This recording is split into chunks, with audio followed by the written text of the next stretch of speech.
नमस्कार दोस्तों, the great Rathore पर आप सभी का स्वागत है। आज हम बात करने वाले the Happiness Advantage by Shawn Achor book के बारे में। कभी कभी जिंदगी इतनी खामोशी से टूटती है कि आवाज तक नहीं आती। रोहन के चेहरे पर सब कुछ ठीक होने का नकाब था, लेकिन उसके अंदर एक ऐसा खालीपन था जो हर दिन उसे थोड़ा थोड़ा अंदर से खा रहा था। कॉलेज में टॉप करने वाला लड़का जो कभी बड़े बड़े सपने देखा करता था, अब एक मल्टीनेशनल कंपनी की चमकती कुर्सी पर बैठकर बस सांसें ले रहा था। सुबह 9 से रात 9 तक काम, ऑफिस की डेडलाइन, बॉस की डांट और फिर वीकेंड पर वही पुराना अकेलापन। कोई दोस्त नहीं, कोई अपना नहीं, सिर्फ एक सवाल जो हर रोज उसे भीतर से तोड़ता था। क्या सच में ये ही है वो जिंदगी जो मैं जीना चाहता था? उसके आसपास के लोग कहते थे, तू तो बहुत लकी है यार, तेरा पैकेज तो जबरदस्त है, तेरी लाइफ तो सेट है। लेकिन किसी ने ये नहीं पूछा, तू खुश है क्या? हर रात वो अपने मोबाइल पर एक ही चीज सर्च करता था, Why am I not happy even after success? How to feel alive again? एक शाम वो यूं ही अपने ऑफिस के कोने में रखी पुरानी किताबों को देख रहा था। तभी उसकी नजर एक किताब पर गई, द हैप्पीनेस एडवांटेज। उसने जैसे ही उस किताब का नाम पढ़ा, वो वहीं रुक गया। हैप्पीनेस और एडवांटेज, ये दो शब्द साथ साथ। उसका दिमाग उलझ गया, लेकिन दिल ने कहा, इस किताब को खोल, शायद ये तेरे सवालों का जवाब है। जैसे किसी ने उसके दिल की गहराई में उतरकर उसे आवाज दी हो। उसने किताब खोली और पहले ही चैप्टर में कुछ ऐसा पढ़ा कि उसकी आंखों में नमी आ गई। हम तब खुश नहीं होते जब हम सफल हो जाते हैं, बल्कि जब हम खुश होते हैं तभी हम सफल हो सकते हैं। रोहन किताब की लाइनें पढ़ रहा था, लेकिन उसे ऐसा लग रहा था जैसे कोई उसकी कहानी सुना रहा हो। उसने धीमी आवाज में कहा, ये तो मेरी ही कहानी है।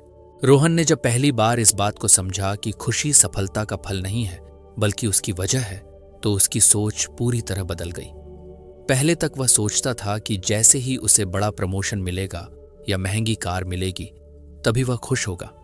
लेकिन उस किताब में लिखी ये लाइन उसकी जिंदगी का सबसे बड़ा टर्निंग पॉइंट बन गई। उस दिन से उसने अपनी जिंदगी को अलग नजरिए से देखना शुरू किया। उसे एहसास हुआ कि जब तक वह खुद खुश नहीं होगा, तब तक कोई भी बाहरी सफलता उसे अंदर से संतुष्टि नहीं दे सकती। और यह खुशी सिर्फ एक एहसास नहीं थी, बल्कि उसके दिमाग और शरीर के लिए एक तरह का सुपर पावर साबित हो सकती थी। उसने पढ़ा कि खुश लोग ज्यादा क्रिएटिव होते हैं, उनका दिमाग ज्यादा तेजी से काम करता है और वे मुश्किल हालात में भी बेहतर फैसले लेते हैं। रोहन ने उस दिन से अपनी सोच में बदलाव करना शुरू किया। सबसे पहले उसने अपनी दिनचर्या में छोटी छोटी खुशियों को शामिल करना शुरू किया। चाहे वह सुबह की ताजगी हो, एक अच्छी किताब पढ़ना हो, या ऑफिस में किसी को मुस्कुरा देना। उसने महसूस किया कि ये छोटी छोटी खुशियां उसके दिन को बेहतर बनाती हैं। इस बदलाव से उसकी ऊर्जा का स्तर बढ़ने लगा और उसका दिमाग पहले से ज्यादा फोकस्ड होने लगा। काम में भी बदलाव नजर आने लगे।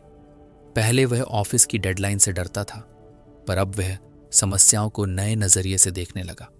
जैसे हर चुनौती में एक मौका छुपा होता है, वैसा ही उसके लिए भी था। उसका दिमाग नए आइडियाज से भरने लगा और वह काम में क्रिएटिविटी दिखाने लगा। ये देखकर उसके सहकर्मी भी हैरान थे कि रोहन इतना बदल गया है। वह पहले की तुलना में कहीं ज्यादा प्रभावशाली और ध्यान केंद्रित था। खुशी ने उसके आत्मविश्वास को भी बढ़ाया। वह अब नकारात्मक सोच से बाहर आ गया था जो उसे हमेशा परेशान करती थी। उसका दिमाग अब उन चीजों पर ध्यान देने लगा जो अच्छी थीं, न कि जो गलत। जैसे जैसे वह खुश रहता, वैसे वैसे उसकी उत्पादकता भी बढ़ती गई। ऑफिस में काम का दबाव अब उसे थकाने की बजाय ऊर्जा देने लगा। वह काम को चुनौती नहीं, बल्कि अवसर समझने लगा। रोहन ने यह भी जाना कि खुशी सिर्फ एक भावना नहीं, बल्कि एक आदत भी हो सकती है। उसने रोजाना सुबह उठते ही कुछ मिनट खुद के लिए निकालना शुरू किया, अपनी उस खुशी को महसूस करने के लिए। वह गहरी सांसें लेता, अपने दिन के लिए पॉजिटिव सोचता और खुद को प्रेरित करता। यह छोटा सा अभ्यास उसकी मानसिक स्थिति को पूरी तरह बदलने लगा। अब वह तनाव में भी शांति महसूस करता और मुश्किल परिस्थितियों में भी धैर्य बनाए रखता। धीरे धीरे रोहन ने देखा कि उसका बदलाव सिर्फ उसके दिमाग तक सीमित नहीं रहा, उसकी बॉडी में भी ये खुशी असर दिखाने लगी। वह पहले की तुलना में ज्यादा ऊर्जावान महसूस करता, उसकी नींद अच्छी आने लगी और उसका स्वभाव भी पहले से बेहतर हो गया। जब इंसान खुश होता है तो उसका पूरा सिस्टम सक्रिय और स्वस्थ रहता है। यही बात उसने खुद महसूस की। रोहन की जिंदगी में सबसे बड़ा फर्क तब आया जब उसने समझा कि खुश रहने का मतलब ये नहीं कि सब कुछ परफेक्ट हो। खुशी का असली मतलब था परिस्थितियों के बावजूद खुद को पॉजिटिव रखना। इसका मतलब था कि वह हर दिन की छोटी छोटी खुशियों को देखे और खुद को उस एहसास में डूबा दे। उसने जाना कि यह खुशी उसे मानसिक और शारीरिक रूप से मजबूत बनाती है और उसकी सफलता के रास्ते खोलती है। उसने काम में भी अपनी नई खुशी की ताकत को महसूस किया। जैसे ही वह खुश रहता, उसका दिमाग बेहतर काम करता और वह ऑफिस में नए प्रोजेक्ट्स के लिए नए आइडियाज लाने लगा। उसकी टीम भी उसकी इस सकारात्मकता से प्रेरित हुई और पूरे माहौल में एक नई ऊर्जा आई। बॉस ने भी उसकी मेहनत और बेहतर सोच को नोटिस किया और उसे प्रमोशन दिया। रोहन ने यह सब अपनी मेहनत और किताब में मिली सीखों की वजह से पाया। पहले वह सफलता के पीछे भागता था ताकि खुश हो सके। अब वह खुश रहता था और सफलता खुद ब खुद उसके पीछे दौड़ती थी। यही था द हैप्पीनेस एडवांटेज, खुश रहने की ताकत जो जिंदगी को बदल सकती है।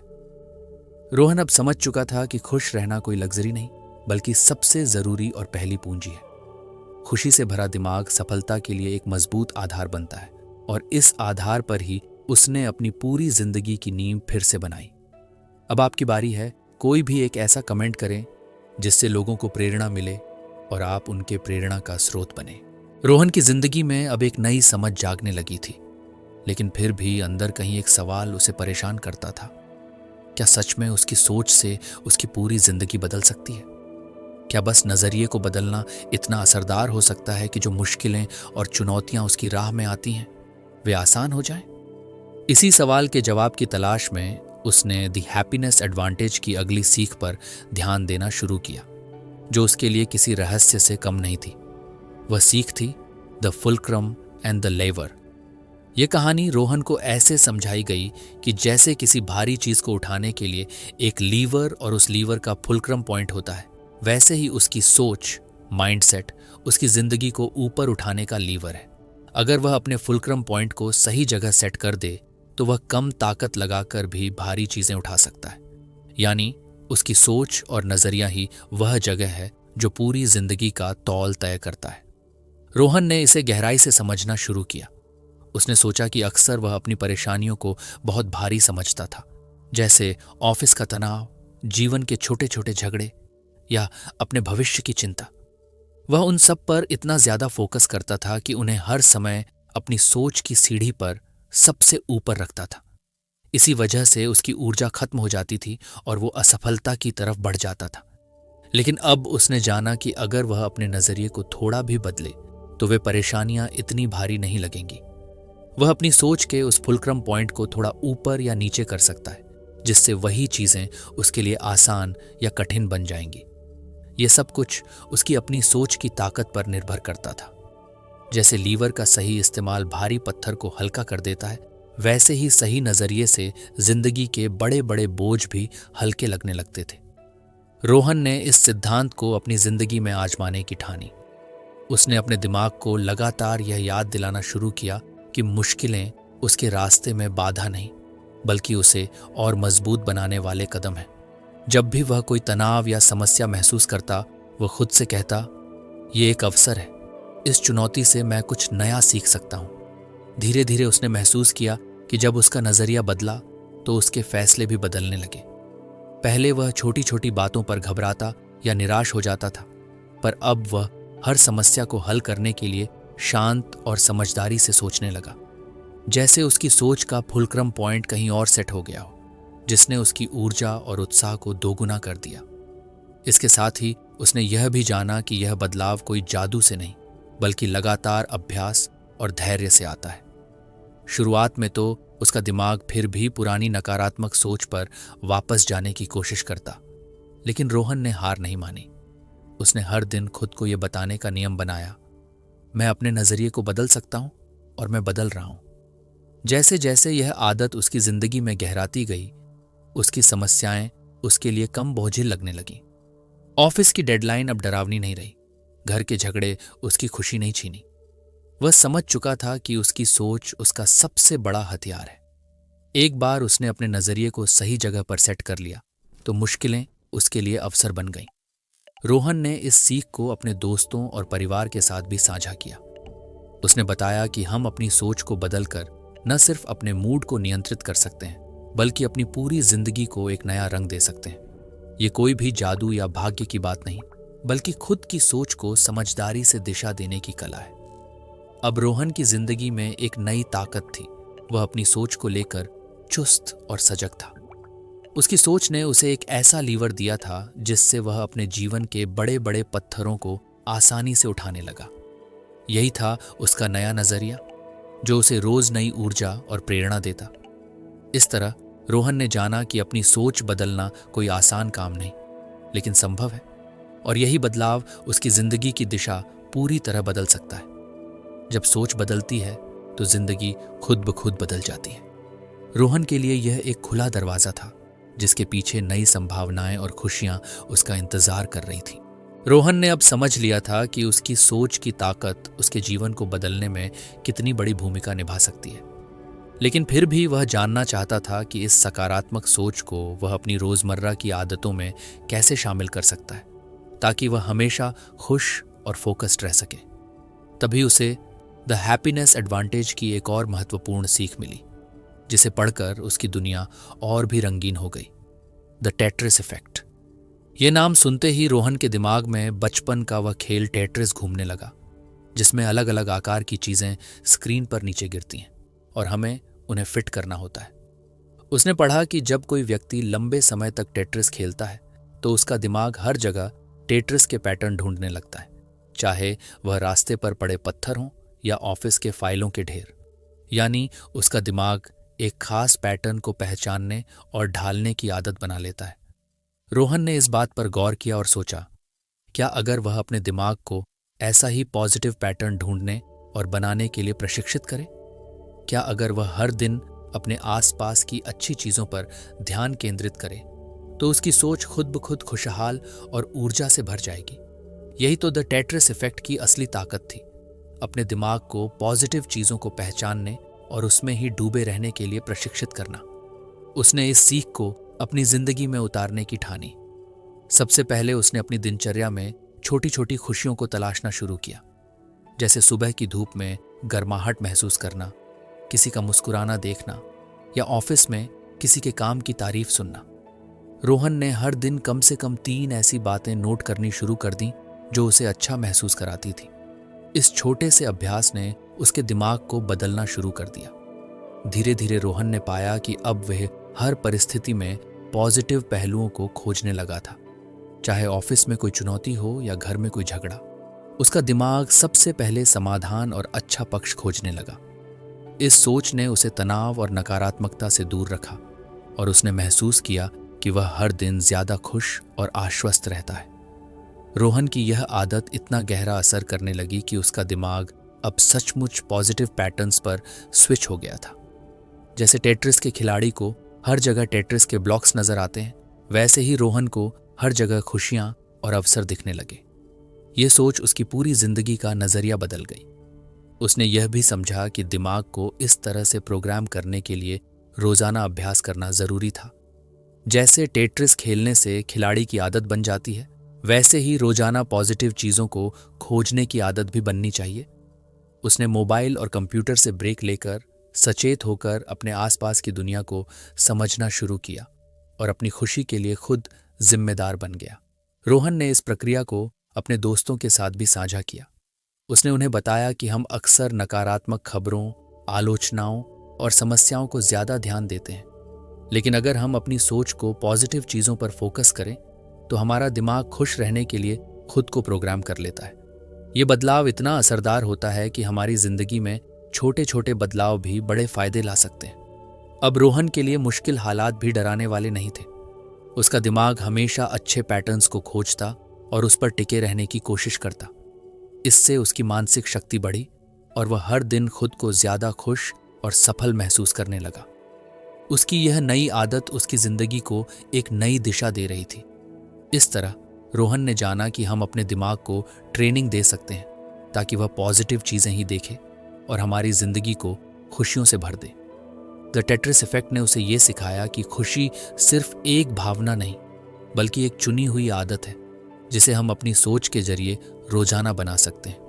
रोहन अब हर दिन इस आदत के साथ जी रहा था और उसकी जिंदगी में खुशियों का सूरज लगातार चमक रहा था। अब आपकी बारी है, इस वीडियो को लाइक करें जिससे हमें प्रेरणा मिलती है। हम ऐसे ही प्रेरणादायक ऑडियो बुक्स आपके लिए लाते हैं। रवि की जिंदगी में अब एक नई उम्मीद जाग रही थी। उसने उस किताब को पढ़ना शुरू किया, नेवर स्प्लिट द डिफरेंस, और पहली ही तकनीक ने उसे चौंका दिया, मिररिंग। किताब में लिखा था कि अगर आप सामने वाले की बात को उसकी भाषा में दोहराएं तो उससे एक खास जुड़ाव बनता है। ये कोई जादू नहीं था बल्कि एक कला थी जो लोगों के दिल तक पहुंचती थी। रवि ने सोचा, क्या सच में इतना असर हो सकता है? अगले दिन ऑफिस में जब उसने अपनी टीम लीडर से बात की तो उसने कोशिश की। लीडर ने कहा, रवि, ये प्रोजेक्ट बहुत जल्दी खत्म करना है, वक्त कम है। रवि ने सिर्फ इतना कहा, तो प्रोजेक्ट को जल्दी खत्म करना है? लीडर के चेहरे पर एक मुस्कुराहट आई। उसने महसूस किया कि रवि उसे सही से सुन रहा है।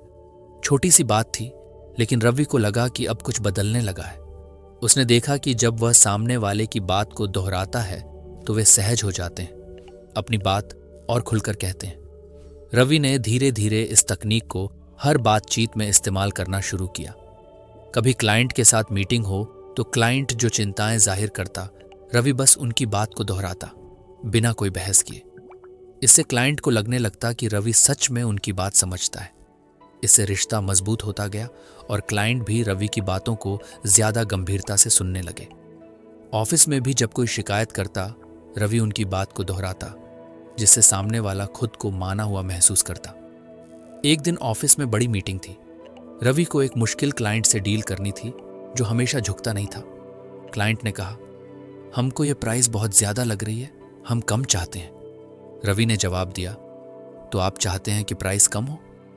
क्लाइंट के चेहरे पर झिझक आई, लेकिन उसने हां में सिर हिलाया। उस छोटे से वाक्य ने बातचीत का रास्ता खोल दिया। क्लाइंट ने धीरे धीरे अपनी चिंताएं बताईं और रवि ने भी उसी टोन में उनके सवालों का जवाब दिया। आखिरकार वे दोनों एक समझौते पर पहुंचे जो दोनों के लिए फायदेमंद था। रवि ने महसूस किया कि मिररिंग ने उसे न सिर्फ अपने काम में बल्कि अपनी निजी जिंदगी में भी मदद की। घर पर जब वो अपनी बहन से बात करता तो बहन जो कहती, रवि बस उसे दोहराता। बहन के चेहरे पर भरोसा बढ़ता। बहन भी ज्यादा खुलकर बात करने लगी। इससे रवि के रिश्ते भी मजबूत हुए। उसने जाना कि मिररिंग केवल शब्दों को दोहराना नहीं बल्कि सामने वाले की भावना को महसूस करना है। इस छोटी सी तकनीक ने रवि को एक नया आत्मविश्वास दिया। वह अब बातों में उलझने या डरे बिना सीधे सामने वाले की बात को पकड़कर उसे लौटाने लगा।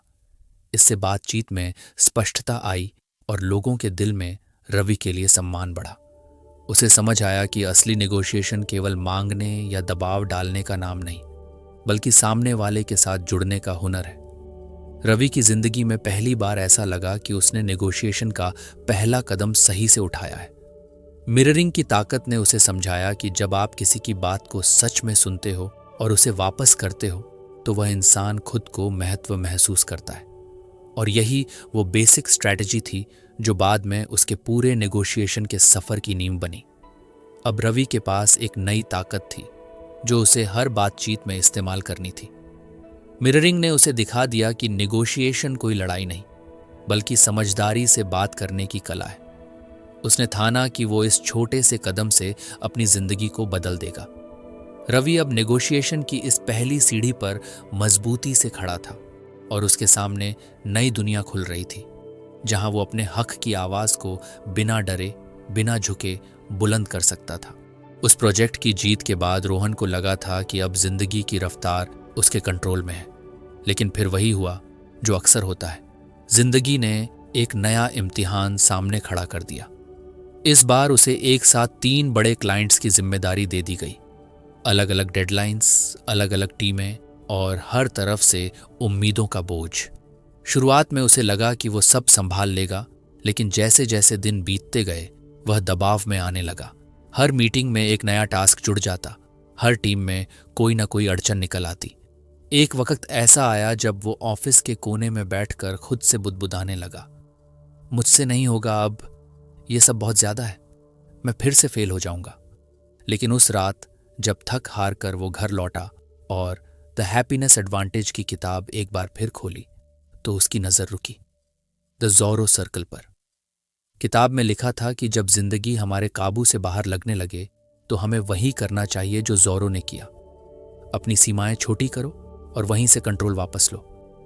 उसने उसी पल फैसला लिया, मैं सब कुछ एक साथ नहीं संभाल सकता, लेकिन मैं एक चीज से तो शुरू कर सकता हूं।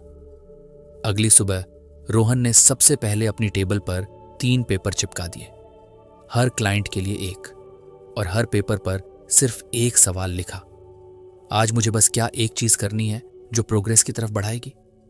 उसने बड़ी बड़ी लिस्ट्स बनाना छोड़ दिया। अब वह हर दिन सिर्फ एक छोटा लेकिन असरदार काम करता, और जब वो एक काम पूरा हो जाता तो अगला छोटा कदम तय करता। धीरे धीरे उसका फोकस लौटने लगा। दिमाग अब किसी पहाड़ को नहीं बल्कि एक सीढ़ी को देख रहा था, और हर दिन वह एक स्टेप चढ़ रहा था। उस दौरान उसने महसूस किया कि जब हम जिंदगी को छोटे हिस्सों में बांटते हैं तो उसका डर भी कम हो जाता है। अब वो ज्यादा शांत था, ज्यादा क्लियर था, और हर प्रॉब्लम को एक एक करके सुलझा रहा था। एक हफ्ते में वह तीनों क्लाइंट्स की दिशा सेट कर चुका था, हर टीम को साफ दिशा दे दी थी और अपनी एनर्जी को सही दिशा में लगाना सीख लिया था। इस पूरे दौर में उसने एक और बात सीखी कि आत्मनियंत्रण कोई बड़ा लक्ष्य नहीं होता जिसे एक ही बार में पा लिया जाए, बल्कि ये छोटे छोटे जीतों की आदत होती है। जैसे ज़ोरो ने पहले छोटी सी सर्कल में लड़ाई जीतनी सीखी, फिर धीरे धीरे अपना इलाका बढ़ाया, वैसे ही रोहन ने भी अपनी लाइफ को दोबारा कंट्रोल में लेना शुरू किया। इस रणनीति ने उसे सिर्फ काम में नहीं बल्कि जिंदगी के बाकी हिस्सों में भी संतुलन देना शुरू कर दिया। अब अगर कोई परेशानी सामने आती तो वह उसे छोटे हिस्सों में बांटता और बस पहला स्टेप उठाता। उस छोटे स्टेप से उसे जो आत्मविश्वास मिलता वही अगला कदम उठाने की ताकत बन जाता। अब रोहन को बड़ी चुनौतियों से डर नहीं लगता था, क्योंकि उसे पता था चाहे तूफान कितना भी बड़ा हो, अगर तुम अपनी जमीन का एक छोटा हिस्सा संभाल लो तो वहीं से जीत शुरू होती है। ज़ोरो की तरह उसने अपने चारों तरफ एक सर्कल खींचा था और उसी के अंदर उसने अपनी शक्ति वापस पाई थी। हर एक नई शुरुआत की तरह लगने लगा था। रोहन अब पहले से ज्यादा संयमित, फोकस्ड और पॉजिटिव हो गया था। लेकिन एक चीज अभी भी थी जो उसे खटक रही थी। अच्छी आदतें शुरू तो करता, लेकिन कुछ ही दिनों में छोड़ भी देता, जैसे सुबह जल्दी उठना, योग करना, किताब पढ़ना या हेल्दी खाना खाना। वह हर बार मोटिवेशन के साथ शुरू करता, लेकिन फिर वही पुराना पैटर्न, एक दिन छूटा, फिर दूसरा, और फिर सब छूट गया। उसे खुद पर गुस्सा भी आता, शर्म भी आती, और सबसे बड़ी बात, भरोसा टूटने लगता था खुद पर से। एक दिन जब उसने फिर से किताब खोली तो सामने आया द 20 सेकंड रूल। अगर आप किसी भी अच्छी आदत की शुरुआत को 20 सेकंड आसान बना दें तो आपका दिमाग उसे बार बार करना पसंद करेगा। यह सुनते ही रोहन को एहसास हुआ कि शायद आदतें छोड़ने की वजह इरादे की कमी नहीं बल्कि एक्सेस की मुश्किल है। जैसे योग के लिए जब तक मैट निकाले, कपड़े बदले, सही वीडियो ढूंढे, तब तक दिमाग हार मान लेता था। अगले ही दिन से उसने अपनी स्ट्रैटेजी बदल दी। अब वो रात को ही अपने योगा मैट को बेड के पास बिछाकर सोता। सुबह उठते ही पहला कदम उस पर पड़ता, बिना किसी तैयारी के योगा शुरू। किताब पढ़ने के लिए उसने अपने मोबाइल से सारे डिस्ट्रैक्टिंग ऐप्स डिलीट कर दिए और अपने बेड पर एक ही किताब रखी, वही जो उसे उस हफ्ते पढ़नी थी। फोन बार बार चेक करने की आदत को बदलने के लिए उसने चार्जर को दूसरे कमरे में रखना शुरू किया, ताकि बिस्तर से उठे बिना फोन मिल ही ना सके। और सबसे चौंकाने वाला रिजल्ट तब मिला जब उसने हेल्दी खाने की तैयारी को आसान बना दिया। वो हर रविवार को 1 घंटे बैठकर सब्जियां काट कर रख देता, जिससे हफ्ते भर में हेल्दी खाना बनाना सिर्फ 10 मिनट का काम रह जाता। धीरे धीरे उसकी जिंदगी की दिशा फिर से बदलने लगी। अच्छी आदतें अब बोझ नहीं लगती थीं, बल्कि रूटीन बन चुकी थी। और जब भी कोई नई आदत शुरू करनी होती तो वो सबसे पहले ये सोचता, मैं इसे 20 सेकंड आसान कैसे बना सकता हूं।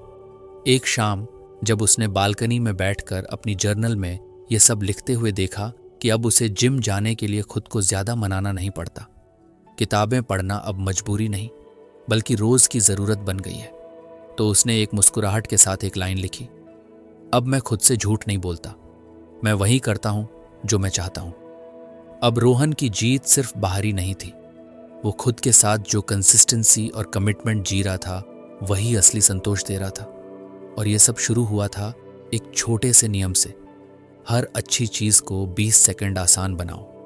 कभी कभी जिंदगी को बदलने के लिए बड़ी प्लानिंग नहीं बल्कि सिर्फ 20 सेकंड की तैयारी चाहिए होती है। रोहन अब ये बात दिल से मानने लगा था।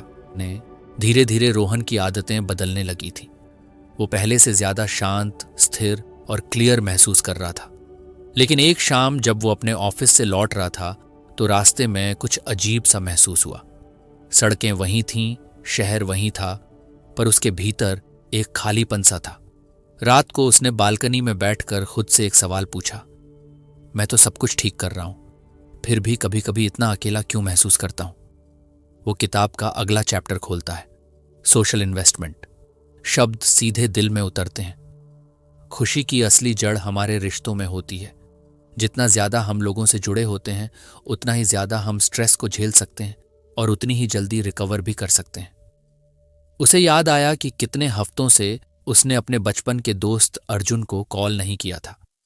मां के फोन को बाद में करता हूं कहकर टालते कई दिन हो चुके थे और ऑफिस में भी वो बस अपने काम में डूबा रहता था। न किसी के साथ लंच, न चाय, न हंसी मजाक। उस रात रोहन ने पहली बार खुद को एक वादा किया, अब मैं अपने रिश्तों में फिर से निवेश करूंगा, क्योंकि अगर मेरी खुशियों का बैंक अकाउंट कहीं है तो वो वहीं है। अगले ही दिन उसने अर्जुन को फोन किया। दोनों घंटों तक हंसे, पुरानी बातें की और मिलने का प्लान भी बना लिया। मां को वीडियो कॉल किया। उन्हें देखकर आंखें भर आईं और उन्होंने भी कहा, अब वाला रोहन कुछ अलग लग रहा है बेटा। ऑफिस में भी उसने एक नई पहल की। हर शुक्रवार को अपनी टीम के लिए 15 मिनट की फन टॉक शुरू की। बिना काम की बातें, बस हंसी मजाक और रिलेशनशिप बिल्डिंग। धीरे धीरे लोगों का नजरिया भी उसके प्रति बदलने लगा।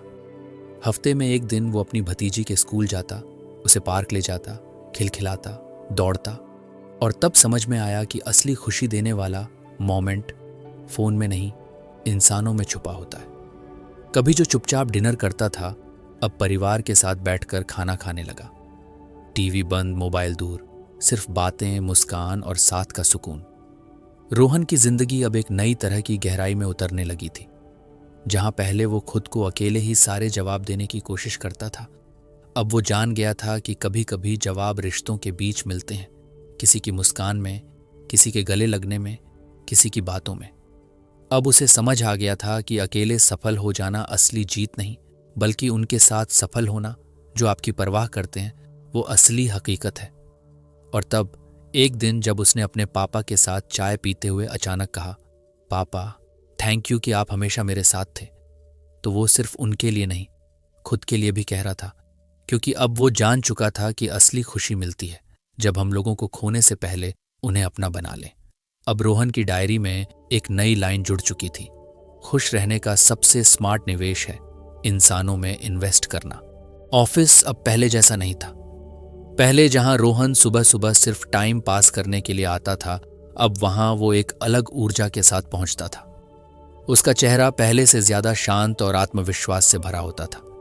लेकिन यह बदलाव अचानक नहीं हुआ, बल्कि धीरे धीरे उसकी सोच बदलने से शुरू हुआ। पहले जब रोहन सुबह अलार्म बंद करता था तो दिल से एक ही आवाज आती थी, फिर वही उबाऊ काम, वही डेडलाइन, वही थकान। लेकिन अब जब वह उठता था तो मन में सवाल होता था, आज मैं क्या नया सीख सकता हूं? किसे आज मेरी मदद की जरूरत है? क्या आज मैं पहले से बेहतर हो सकता हूं? उसने सीखा था कि काम को बोझ की तरह देखोगे तो थक जाओगे, लेकिन काम को एक अवसर मानोगे, सीखने, बढ़ने और दूसरों को मदद देने का, तो वही काम तुम्हारी खुशी का स्रोत बन जाएगा। एक बार टीम मीटिंग के दौरान बॉस ने पूछा, इस हफ्ते कौन सबसे ज्यादा इनिशिएटिव ले रहा है? सबकी निगाहें रोहन की तरफ गईं। वो चौंका नहीं, क्योंकि उसने हर छोटे मौके पर खुद को झोंक दिया था, चाहे वो किसी जूनियर की मदद करना हो या एक टफ क्लाइंट को मैनेज करना। पहले वो सिर्फ अपना काम करता था। अब वो टीम को अपना परिवार मानकर काम करता था। उसने अपनी टेबल पर एक छोटा बोर्ड लगा लिया था। आज किसे मुस्कान दी? ये सवाल सिर्फ दूसरों को लेकर नहीं था, खुद के लिए भी था। क्योंकि रोहन जान चुका था कि पॉजिटिव माहौल खुद नहीं बनता, उसे बनाना पड़ता है। कभी जो कॉफी मशीन पर जाकर चुपचाप खड़ा रहता था, अब वहां हंसी मजाक शुरू कर देता था। उसने सीखा था कि ऑफिस की दीवारों को इंसान गर्मजोशी से भरते हैं, एक्सेल शीट से नहीं। और जब माहौल पॉजिटिव हुआ तो रिजल्ट भी खुद ब खुद बेहतर होने लगे। उसकी एक और आदत बदल गई थी। पहले वो हर फीडबैक को आलोचना समझता था, अब वो उसे मौके की तरह लेता था। बॉस की छोटी सी सलाह भी उसे कुछ नया सीखने का जरिया लगती थी। एक दिन उसके मैनेजर ने उसे बुलाया और कहा, रोहन, तुम्हारे काम का तरीका अब इंस्पिरेशन बन गया है।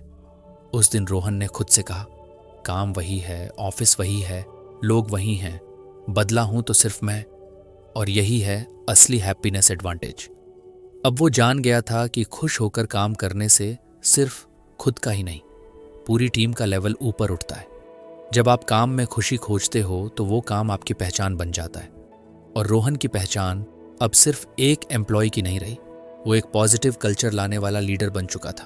और ये उसने पाया था उस एक बुक से जिसने उसे खुद से मिलवा दिया था।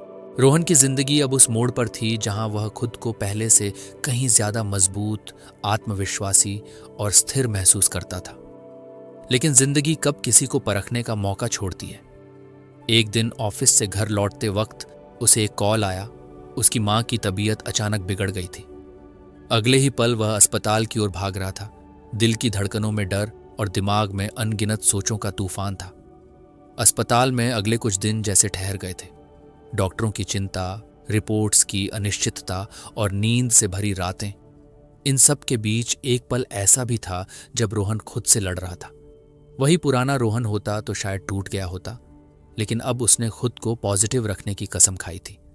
उसने अपने मन से कहा, घबराना आसान है, लेकिन मुझे मजबूत बने रहना है, क्योंकि मां को मेरी जरूरत है और मुझे खुद की। हर सुबह जब वह आईसीयू के बाहर बैठता था तो कुछ मिनट आंखें बंद करके सिर्फ उस एक चीज के लिए शुक्रगुजार होता जो उस दिन ठीक थी। कभी मां की मुस्कुराहट, कभी डॉक्टर की उम्मीद, कभी बहन की हिम्मत। धीरे धीरे उसने हर नेगेटिव सोच को पकड़कर पलट दिया। अगर कुछ गलत हो गया तो की जगह उसने कहा, अगर सब सही हो गया तो। इस एक सवाल ने उसे पूरे माहौल में रोशनी की झलक दिखा दी। अस्पताल के माहौल में जहां लोग अक्सर टूट जाते हैं, वहीं रोहन वहां लोगों को हिम्मत देता था। दूसरे पेशेंट के परिजनों से बात करता, उन्हें उम्मीद बंधाता। ये वही रोहन था जो कभी खुद सवालों से घिर जाता था, अब दूसरों को जवाब देने लगा था। एक दिन एक नर्स ने उसे कहा, आपके चेहरे पर एक अलग सी शांति है, आप कैसे इतना पॉजिटिव रहते हैं? और रोहन बस मुस्कुरा दिया। उसने जवाब नहीं दिया, क्योंकि वो जानता था कि जवाब शब्दों में नहीं, सोच में छुपा है। फिर एक सुबह डॉक्टर ने आकर कहा, अब खतरा टल गया है, आपकी मां अब स्टेबल है। उस पल रोहन की आंखों में आंसू थे, लेकिन ये आंसू डर के नहीं, उम्मीद के थे। घर लौटते वक्त रोहन खिड़की के बाहर देखते हुए सोच रहा था, पॉजिटिविटी कोई जादू नहीं है, ये एक फैसला है। ये तय करना कि चाहे हालात जैसे भी हों, मैं उन्हें खुद पर हावी नहीं होने दूंगा। मैं उस चीज को चुनूंगा जो मुझे आगे बढ़ाए, न कि पीछे खींचे।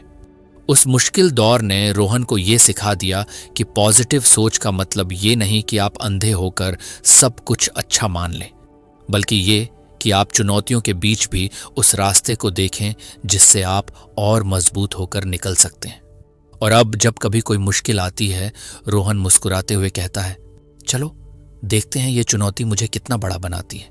रोहन अब वही इंसान था, लेकिन उसके सोचने का तरीका पूरी तरह बदल चुका था। जो कभी सुबह उठने से पहले ही थक जाता था, अब सुबह सूरज की पहली किरण के साथ खुद को ऊर्जा से भरा महसूस करता था। ऑफिस पहुंचते ही उसके चेहरे की मुस्कान और आंखों की चमक लोगों को खींचने लगी थी। लोग पूछते थे, यार तू इतना शांत और पॉजिटिव कैसे रह लेता है? और रोहन सिर्फ मुस्कुरा देता। वो जानता था जवाब किताबों से नहीं, अनुभवों से निकला था।